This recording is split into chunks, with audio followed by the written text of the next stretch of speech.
The views expressed on the following broadcasts do not necessarily reflect those of KHLT, Take 12 Radio, or our affiliates. The opinions on this show should not be considered as medical, psychological, or professional advice and are those of the host, co-host, and guest. Take 12 Radio and KHLT Recovery Broadcasting are not affiliated with any particular 12-step fellowship. One day at a time with its failures and fears,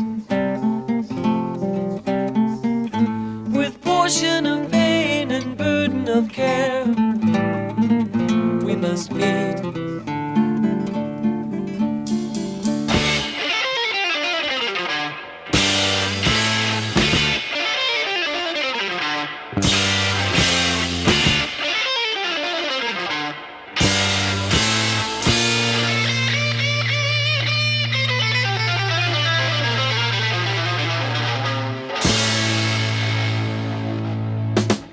Welcome to Walking Through the Language of the Heart, a journey into the Grapevine writings of Alcoholics Anonymous co-founder Bill W. And now, here are your co-hosts, Chris S. and the Monty'man.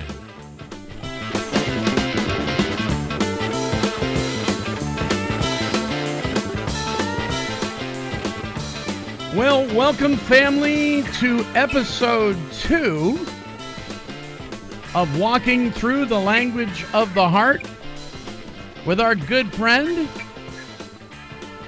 and my co-host, Mr. Chris S. Picking up. Monty. Hey, Monty, how are you doing this week? Hey, I'm doing good. I'm having a hard time picking you up, though. Let's see here. Right. Oh, that's much better. Sound. That's great. Sound. Okay. All right. I'm going to put the phone as close to me as I can. Chris S. is on the phone, and we are, as I said, in episode 2 of this brand new show, this brand new workshop, if you will, Walking Through the Language of the Heart. Chris, what are we doing this week? Monty, we started on the book, The Language of the Heart, which are Bill W.'s Grapevine writings. And, we're just really getting started. But the article that we're going to go over tonight is on page 6, and it's called Rules, Dangerous but Unity Vital. So basically what Bill Wilson was really concerned about when he started the Grapevine magazine, and right around 1945 or so, he was really putting together the structure of the 12 traditions. And these are some of the early writings about the 12 traditions, maybe early versions of the 12 traditions. He recognized that the groups must form basically best practices to be able to get along and not do things that would be damaging to the meetings or the groups themselves. And so, these are really interesting writings because they're some of the earliest structure that he was putting together for the traditions. Yeah. Now, even just the word rules. I mean, with many people within the 12-step rooms, they hear that word and the hair stands up on the back of their neck, right? Yeah. And you're going to hear there are no rules. And to a degree, I guess there isn't. To be able to walk into a meeting, there are very few rules. I mean, if you're really disruptive, or there's some things that are just general, general being in public kind of behavior that's expected, but there are no rules for membership. Now, are there rules, or are there steps, or are there suggestions, or are there musts in the program of Alcoholics Anonymous or any other 12-step organization? Yes, there is. There's things that you're going to need to do to be able to get the results that they promise. So we need to make it very clear that sometimes people get that confused. They think because there's only suggestions, that we don't have to follow by any other kind of principles. And that actually would go against the steps completely, because we're learning new disciplines, right? Absolutely. Absolutely. So for the most part, a lot of people have not really been getting along very well with the world. And then you show up in a 12-step fellowship, really, really hammered down pretty bad in your life. Mm-hmm. And, I guess if someone was emotionally and spiritually healthy, sometimes these traditions may not even, be something that would be necessary even. But what Bill Wilson saw when he was traveling around the country, going to all these different groups, was a real need to put together some guidelines, some guiding principles for how a group and the people in the group behave. And, that really is what the traditions are. Yeah. Yeah. So you'll hear people say, I'm sure you've heard this, there's 36 spiritual principles in Alcoholics Anonymous. I think that's kind of simplifying things. Uh-huh. The principles are the steps, the principles are the traditions, and the principles are the concepts. And you can look at it like that if you're a 3 legacy person. I think there's more. I think there's many principles. Many, yeah. That we're going to do well by adopting in our lives. You know what I mean? Yeah, absolutely. So let's do our job here, and let's get started reading. Okay, this was published in November of 1945, and it's called Rules: Dangerous but Unity Vital. Does Alcoholics Anonymous have a public relations policy? Is it adequate to meet our present and future needs? Though it has never been definitely formulated or precisely stated, we certainly have a partly formed public relations policy. Like everything else in AA, it has grown up out of trial and error. Nobody invented it. Nobody has ever laid down a set of rules or regulations to cover it, and I hope no one ever will.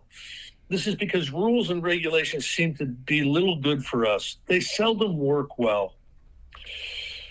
Were we to proceed by rules, somebody would have to make them, and more difficult still, somebody would have to enforce them. Rulemaking has often been tried. It usually results in controversy among the rule makers as to what the rules should be. And when it comes to enforcing an edict, well, you all know the answer. When we try to enforce rules and regulations, however reasonable, we almost always get in so Dutch that our authority disappears. A cry goes up. Down with the dictators, off with their heads. Hurt and astonished control committee after control committee, leader after leader, make the discovery that human authority, be it ever so impartial or benign, seldom works long or well in our affairs. Alcoholics, no matter if ragged, are yet the most rugged of individualists, true anarchists at heart. It's funny. I've read just hundreds of books. Monty, I've paid attention to the world of addictive illness treatment and alcoholism treatment for many, many years. And, yep. I read a lot of the stuff, a lot of the important articles, and I've never found anybody who can describe the personality and the spiritual condition of an alcoholic like Bill Wilson. He was great at it. I agree. Absolutely. He was a wordsmith, really, of his own right. And the thing I love about him, we all learn by repetition, right? And he was able to say the same thing over and over and over again by using different words so you didn't get lost in it. And that's one of the things I really appreciate about his abilities. Absolutely. And these rules, so basically, in at least the rooms of Alcoholics Anonymous, the great authority figure that has the ability to punish someone for bad behavior is alcohol. There needs to be no, AA police or AA enforcement committees. the behavior that becomes harmful to other people seems to bring on a state of relapse in alcoholics. So Alcoholics Anonymous is almost like a self-cleaning oven. You know what I mean? After a while, if there's really cruddy people doing cruddy stuff, they get burnt off with the rest of the crud, and they just don't seem to stay around long enough. Now, Bill Wilson understood that as far as specific members, but I also think that he understood that if groups started to go a little bit too outside the guardrails, the groups could suffer and die. And he was very, very interested in trying to put together some principles so that it would make it more and more unlikely for the groups to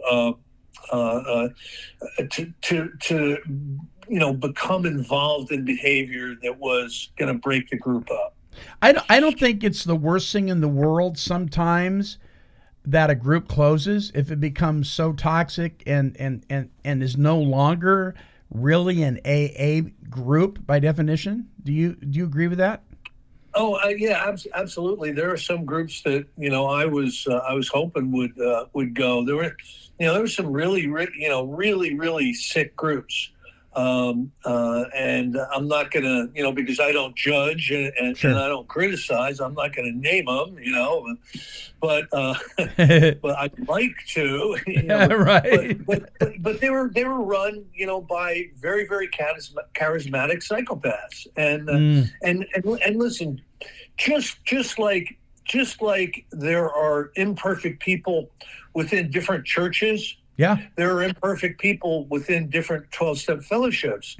And you can't judge the church by its members. You can't judge the groups by you can't judge AA by specific group members. That's right. So also another thing, Monty, I've noticed this on Zooms as people start to migrate back into in-person meetings. We're speaking to each other now at the tail end of the COVID panic, right? Right. We're almost 2.5. We're a little over 2 years into the outbreak of COVID, and a lot of things shut down. A lot of places that hosted 12-step meetings shut down. So a lot of people ended up on Zoom. So we're seeing the transformation back toward meetings with many, many people. And a really good meeting will go from 70 people to 60 people to 30 people to 10 people to 7 people. And you have to ask yourself, is it time? Is it time? It's a great meeting, but is it time to close this thing down so people can go to other places, Right. And I kind of believe in that too. Yeah. Seen it happen and seen it actually birth some pretty powerful groups. Yeah, absolutely. Yep. All right. Of course, nobody claims that this trait of ours is to be a sterling virtue. During his first AA years, every AA has had plenty of the urge to revolt against authority. I know I did, and can't claim to be over it yet. I've also served my time as a maker of rules, a regulator of other people's conduct. I, too, have spent sleepless nights nursing my wounded ego, wondering how others whose lives I sought to manage could be so unreasonable, so thoughtless of poor me. I can now look back upon such experiences with much amusement and gratitude as well. They taught me that the very quality which prompted me to govern other people was the identical egocentricity which boiled up in my fellow AAs when they themselves refused to be governed. Wow, that's really a powerful paragraph. And the reason I want to just break it down a little, because it goes all the way back to the stuff that he says on page 60 to 63 in the book Alcoholics Anonymous about selfishness and self-centeredness being the root of our troubles. Yes. Various manifestations of self are what had defeated us. We're the self-seeker even when trying to be kind. Yes. Where self-will run riot. So what Bill Wilson discovered, from basically the Oxford Group process was that really what his problem was, it was spiritual. It was a spiritual problem, and it had to do with self-consciousness. So if self-consciousness is really the problem, then the solution that the book Alcoholics Anonymous points us toward is God consciousness. Mm-hmm. And he talks about trying to be the actor running the whole show. He talks about how he had to learn how to stop playing God, all in this paragraph. And that's the third step prep, that we have to come to terms with, the disturbances within our personality that really, seem to believe that we can be happy if only we manage our externals well. And Bill has learned a lot, in the 15 or 20 years that 15 years, I guess, he's been sober.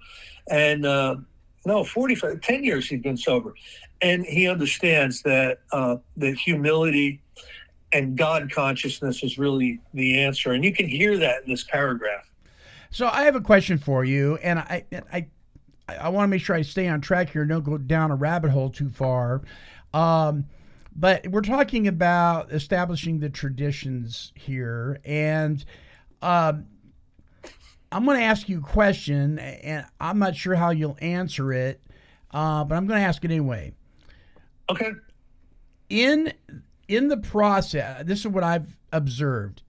In the process of folks trying to change the basic structure of Alcoholics Anonymous, one of the things that I witnessed a very long time ago, and still goes on today, is the creation of specialty meetings. You know what I mean by specialty meetings? I do. Okay. So it more commonly there were stag meetings, men only. So then there were women's meetings.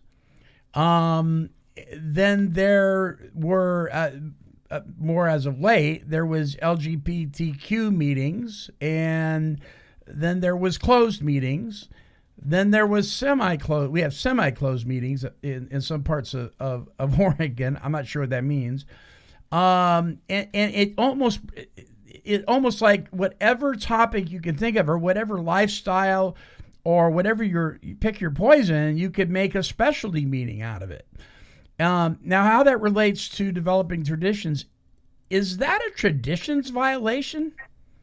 That's a really good question, and I would basically say, if when someone who's not part of the specialty group that the meeting is developed for comes in, and they don't do an immediate group conscience to open the meeting up, yes, they're breaking traditions.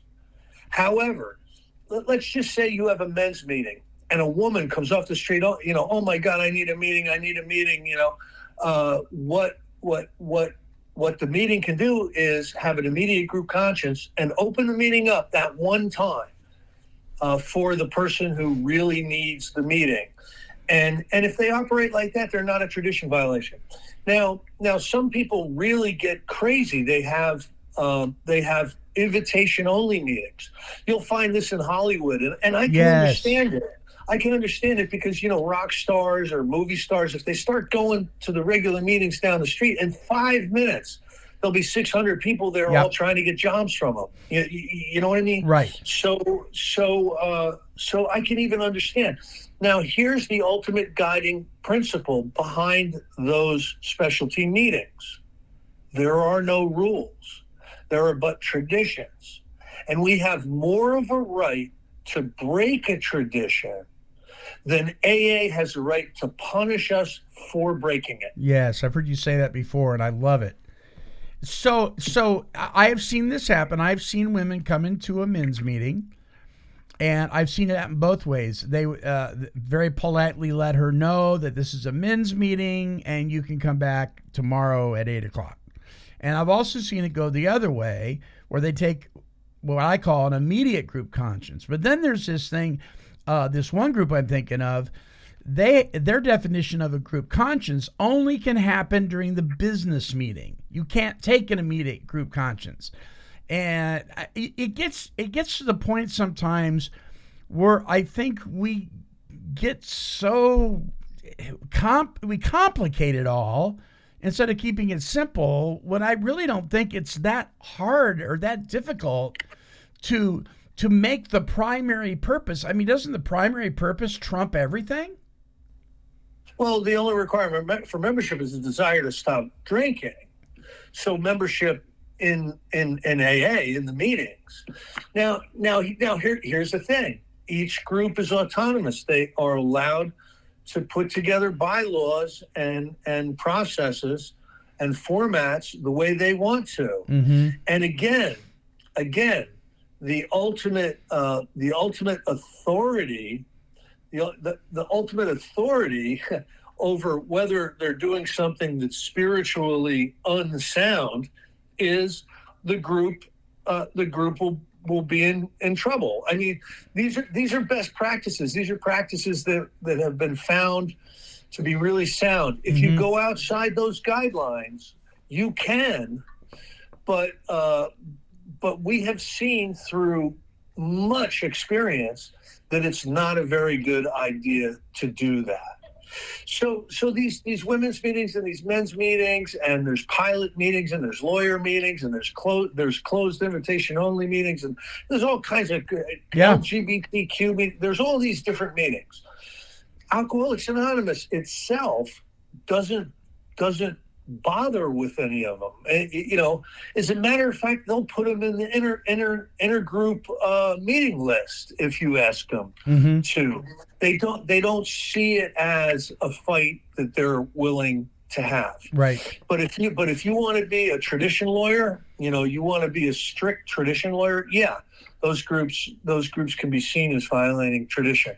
But it's going on so long that people just don't really see an issue with it anymore. Yeah, well, that's good. I mean, when I see somebody hurting and they're coming in and they're obviously, it took everything in their being just to walk through the door. What I see is an alcoholic who is suffering that needs the hand of Alcoholics Anonymous to be willing to reach out and grab theirs.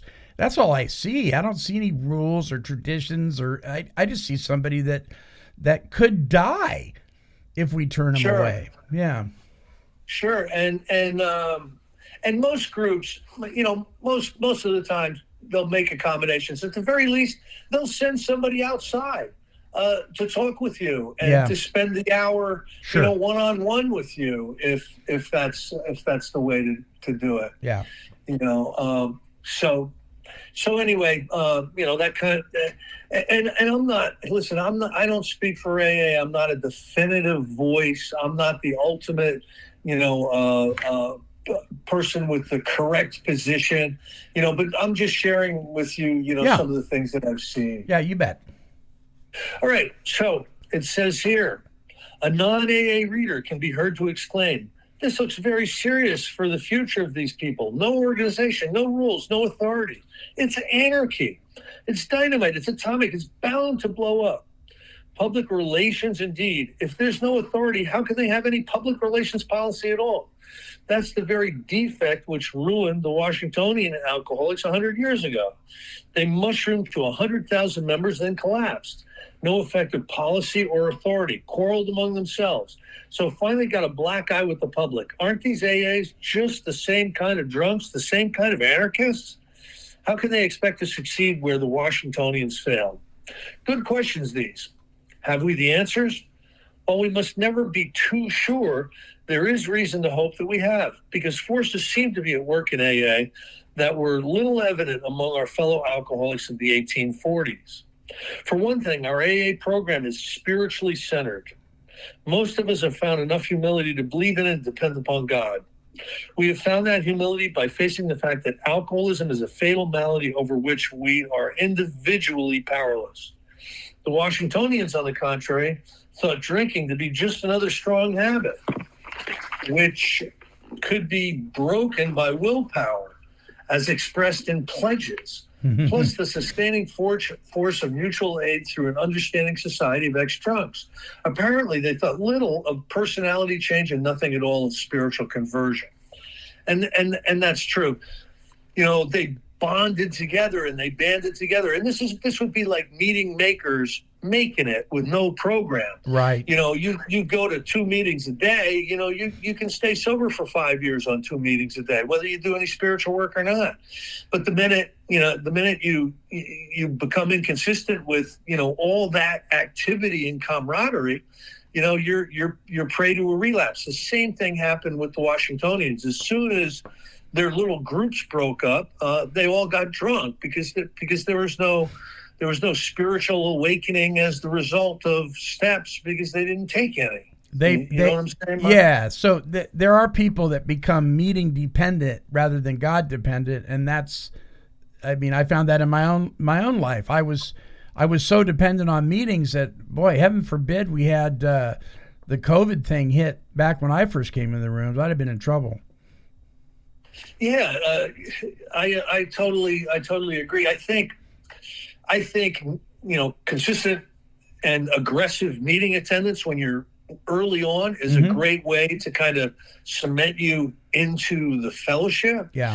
But like Bill is saying, you know, the personality change and spiritual conversion that he's talking about, those are the things that are transformative. And I believe those are the things that bring about the state that they talk about in the book Alcoholics Anonymous, called recovered.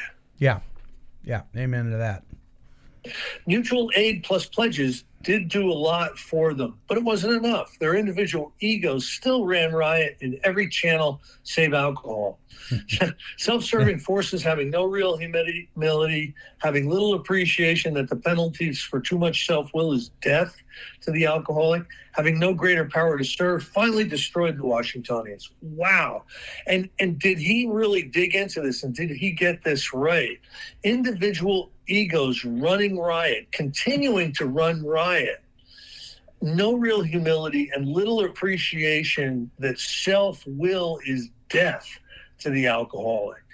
Yeah. You know, that's a powerful paragraph. Yeah. When therefore we AAs look to the future, we must always be asking ourselves if the spirit which now binds us together in our common cause will always be stronger than those personal ambitions and desires which tend to drive us apart. So long as the positive forces are greater, we cannot fail. Happily, so far, the ties that bind us have been much stronger than those that might break us. Though the individual AA is under no human coercion, it is at almost perfect personal liberty, we have nevertheless achieved the wonderful unity on vital essentials. And there's, I think the main reason is, you know, without the meetings of AA, especially when we're early on, we're not going to get any traction in this thing called recovery leading to recovered. And if all these, you know, everything started for me with meetings. I don't know about you, Monty, Me but too. You know, I went to meetings for probably 6 months before I knew there was a program of recovery. You know? Yeah, I didn't know anything about any of this stuff. It was introduced to me at the meeting level. So what it looked like for me in the early days was massive amount of meeting attendance. A sponsor, you know, keeps track of whether you're going to stay consistent in meetings, and if somebody needs a recovery experience, just get them to the meeting and let the meeting do the work. But that's not the best process. You know, the 12 steps are the process for what he calls spiritual conversion. The 12 steps are for that process. For example, the 12 steps of our AA program are not crammed down anybody's throat. They are not sustained by any human authority. Yet we powerfully unite around them because the truth they contain has saved our lives, has opened the door to a new world. Our experience tells us these universal truths work. The anarchy of the individual yields to their persuasion. He sobers up and is led little by little to complete agreement with our simple fundamentals. And that's absolutely true for me. I was the most sarcastic, argumentative, judgmental, contrary, contentious kind of person you could ever imagine when I showed up. And little by little, things. There's a commercial on that I hear all the time, and part of the commercial, the guy says, "A tiger never changes his stripes." And what that saying means is, once you're a scumbag, you're never going to change. And Monty, you know as well as I do that incredible change is available when somebody applies, a spiritual way of life. You can change your stripes, and little by little, I did that. I probably wouldn't even be recognizable to myself, in my first week when I struggled myself sober. Absolutely. I've been asked before, do I have a vivid memory of who I used to be? In some aspects I do, but I don't recognize that guy, Chris. I just don't. And I mean, it's a total flipped on its head kind of life that I would never have dreamed possible. And that's why I tell people, you don't want to miss this thing. Amazing things happen. And for the most part, it's not that circumstances change so much, although they can, but the work that's done from the inside out, it just blows your mind. People that would bet their life on the fact that you would never change are proven wrong constantly. Yeah, I absolutely. Ultimately, these truths govern his life, and he comes to live under their authority, the most powerful authority known, the authority of his full consent willingly given. He is ruled not by people, but by principles, by truths, and as most of us would say, by God. And I believe the whole point. I believe the 12 steps are a personal inner pathway to connection with the divine. Yeah. That's the best way I can describe the 12 steps. And we become willingly ruled by principles, by truths, and by seeking God's will in our life. And it does not sound like a great recovery process for a progressively fatal illness. Yeah. but the thing is it is. I don't know of anything better than the 12 steps for a recovery process from alcoholism. I mean, a lot of people come up with a lot of things, and Sure.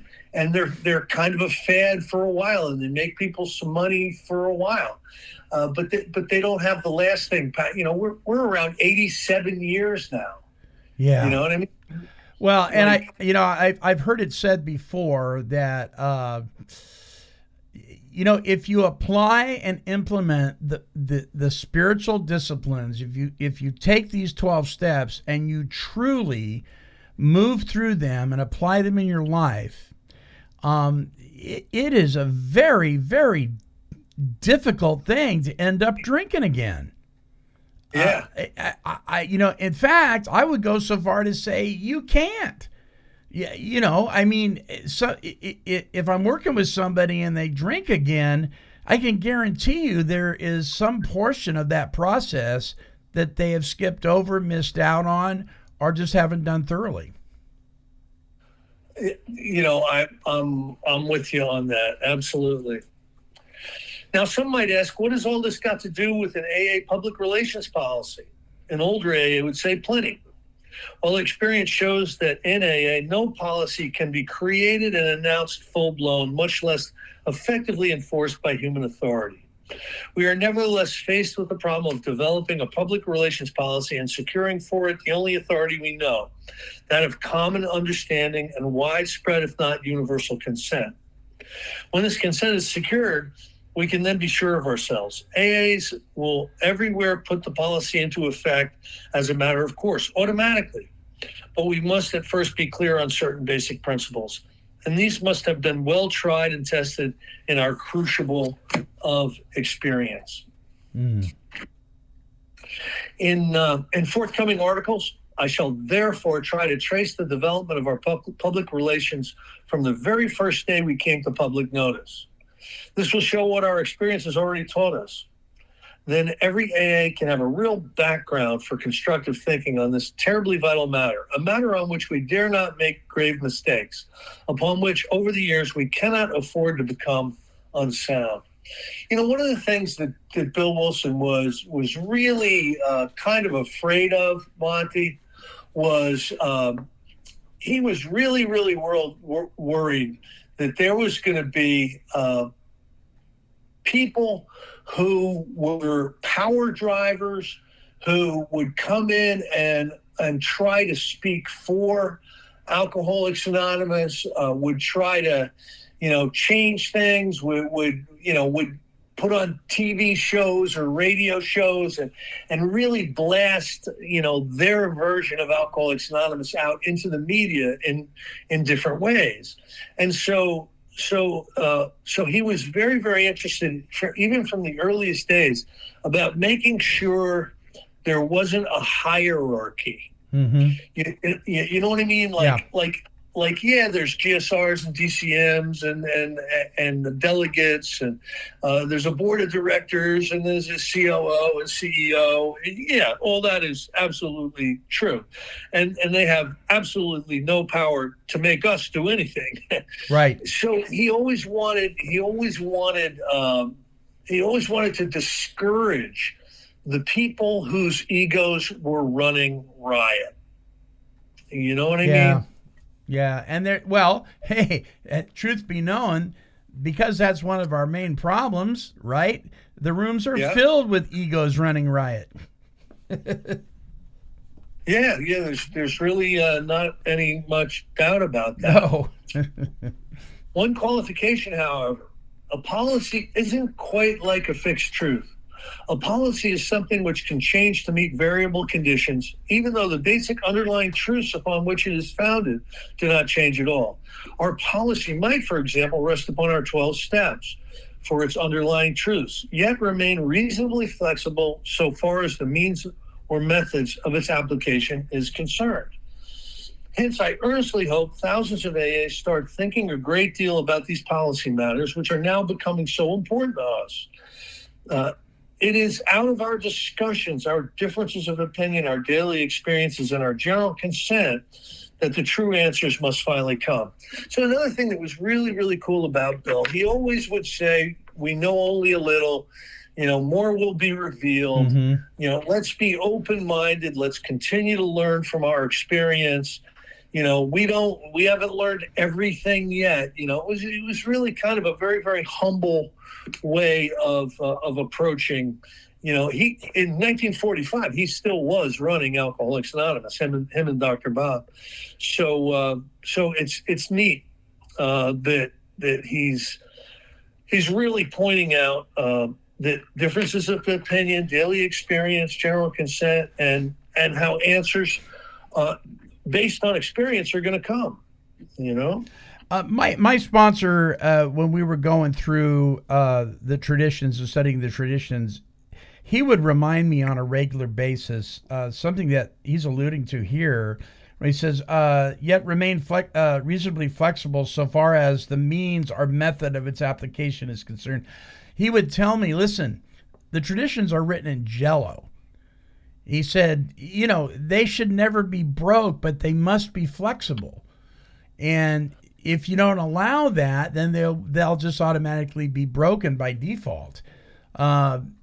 I really appreciated that because I think that's us, right? I mean, we get so stringent about things sometimes. We do it with our different religious faiths. We do it in our different civic organizations. I was very active with the Boy Scouts of America as a child and then later on as a leader.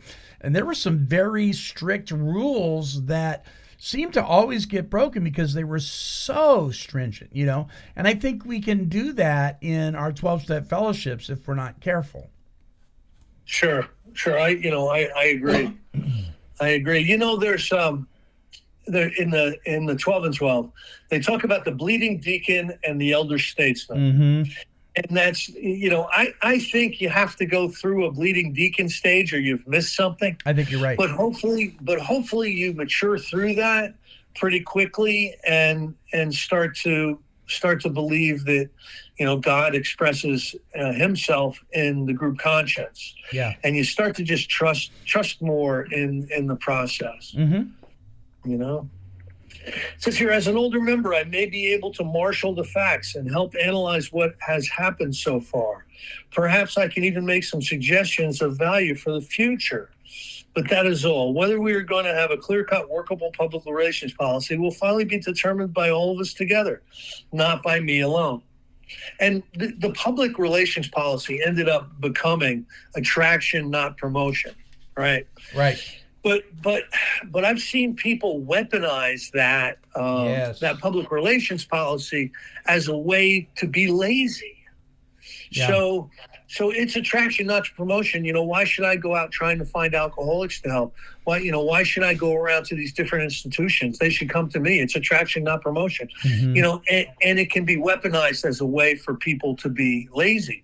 Our 12-step responsibility is not attraction rather than promotion. It's seeking out and then communicating with and trying to find people who might be willing, to get over their drinking and might be willing to join us. We were talking just before the meeting about we both have commitments at different facilities where we try to carry a 12-step recovery message. And I think it's incumbent upon us to leave our house sometimes and go and try to do that. Now the public relations policy is attraction, not promotion.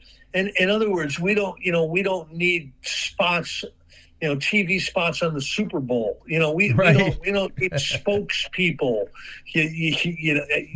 like doing infomercials or something, right? Right. We what we do is we have cooperation with professional communities, committees, and we have committees for penal institutions, right? Sure. And these committees are given a book of best practices, and they're sent out to basically educate people who might not know about Alcoholics Anonymous, about what Alcoholics Anonymous is and what it does, and about what Alcoholics is not and what it doesn't do, which is sometimes just as important. So our public, we allow our friends to recommend us, but we continue to maintain a relationship with those friends. You know what I'm saying? Yeah. So this brings me to something that I've heard you say several times, and I certainly echo it a lot. Our public relations policy, I mean, attraction rather than promotion is our public relations policy, not our personal stories. And something I've noticed, in fact, I'll just share this with you and the listeners. If those that are listening that are from this area will know exactly what I'm talking about. We have a thing here in Albany called Recovery in the Park. A lot of cities do that kind of stuff. Bridges to Recovery, especially in September, National Recovery Month. There's people come out of the woodwork, and the recovery community seems to come together because there's all different 12-step fellowships. There's some organizations that aren't 12-step, but they're recovery focused. You've got some of the treatment providers that come out, and people have their booths and, very similar to things like the core conference and that kind of thing, but more of a relaxed level, a park atmosphere, right? And one of the things that I've noticed, this is the 9th year we've done this in Albany, and everybody from the recovery community, of all different arms of the recovery community, faith-based as well as secular and everything in between, all come out for this event, and all the personal issues and the different, methods. I mean, they get dropped off at the door. People are working in unity, and it's a beautiful thing to watch. But this year was the first year that NA showed up, and AA still won't come. And I don't get that. And I know what I've been told is, well, we don't want to be seen as affiliating. And I'm like, but we have H&I panels, we have public information booths, we go to the high schools, we do all this stuff. You can be part of the function as a community and not affiliate. I don't get it. My co-host Denver and I and Roger McDermott from Huntington Beach, California, we went several years in a row. We would go to Prescott, Arizona, to Hope Fest. And it was huge. It's like 8,000 people, and AA's there, and NA's there, and CR is there, and Alcoholics for Christ, and Agnostics Anonymous is there. Everybody's there, and everybody's having a great time. So I don't know what the problem is here in Lynn County. I don't think it's isolated with just us, though. Yeah. There's just so much different experience around, and there's so many different kinds of things that are going on, so each area has districts, right? And depending on the enthusiasm of the specific district members who want to get involved in these service positions, that'll really depend upon how much attention they spend on areas where they should be spending attention. You know what I mean? Right. Like I was part of I'm part of Area 44, and I used to be in District 18, and that was about 130 different meetings, right? Yeah. In District 18, and it was a dark district. Now, what that meant was there was no real GSRs meeting with DCMs once a month or once every other month, and there were no other committee people. Nobody was on cooperation with the professional community. There was nobody on on the jail committee. There was nobody doing the whatever other positions would be available, and it was kind of a dark district, so things just weren't really happening. Now, 20 miles east, there was one of the most active districts you've ever seen. They had alternate everything. So that every single group had, a GSR and a Grapevine rep, and, and they had alternate everythings. And they were really, really involved in service. And, they were getting things done kind of the right way. Let's say when you get commitments at treatment centers or whatever, they're really the cooperation with the professional community people are supposed to help you with that. I've never been helped by that committee myself, but when it's working well and it's running right, they're really supposed to be on top of all those commitments and providing literature and making sure that the hotline, people have the hotline for connection and right. all that. And some places do all that stuff well and some places don't. Sure. You know what I mean? Sure. Yeah.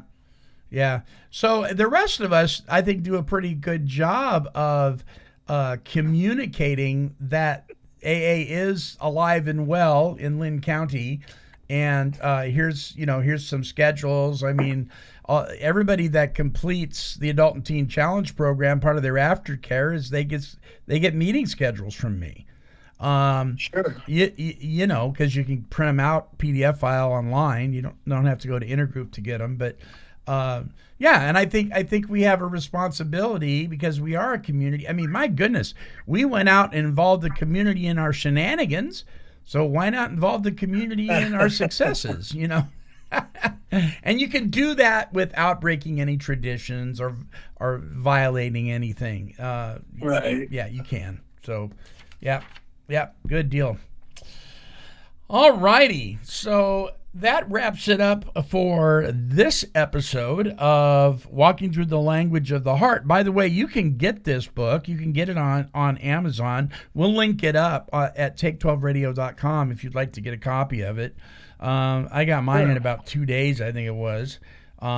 It's helpful if you'd like to read along with us as well. Any closing thoughts, Chris? Yeah, no, Monty, I'm really enjoying this, and it's we're probably going to be doing this for. My guess is we'll be doing it for a year. Yeah, but there's a ton of just great Bill Wilson writing. I can't wait to dig into it and really unpack it. Yeah, this is great stuff, and it's so rich. And I'm telling you, listeners, listen, you want to tell your friends about it. Really, because there's so much rich stuff packed in the literature that Alcoholics Anonymous has. I'm not ditching on just meetings, but expand yourself because it's really eye-opening stuff, and it just this kind of thing always enhances my recovery and just my spiritual condition, doesn't it? You? Yes, yeah, absolutely. Yeah. All right. Listen, folks, if you'd like to email us with any of your comments, or if you'd like to comment on YouTube or any of the podcasting platforms, please feel free to do so. Our email address is take12, that's the number 12, radio@comcast.net. And until our next broadcast, this is the Monty'man along with Chris S., and we are wishing God's perfect serenity for you.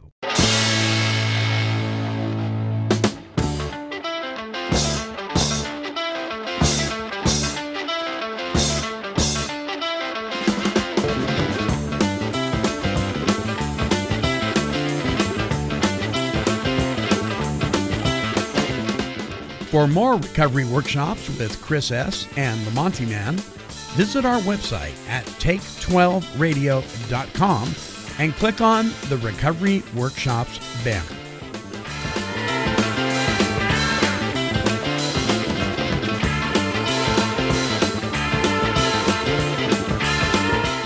This has been a broadcast of Take 12 Recovery Radio and KHLT Recovery Broadcasting.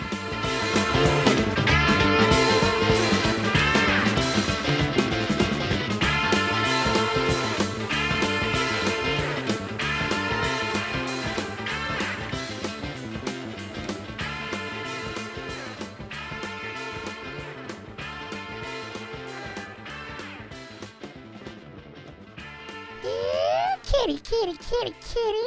Meow, meow, meow. Woof, woof.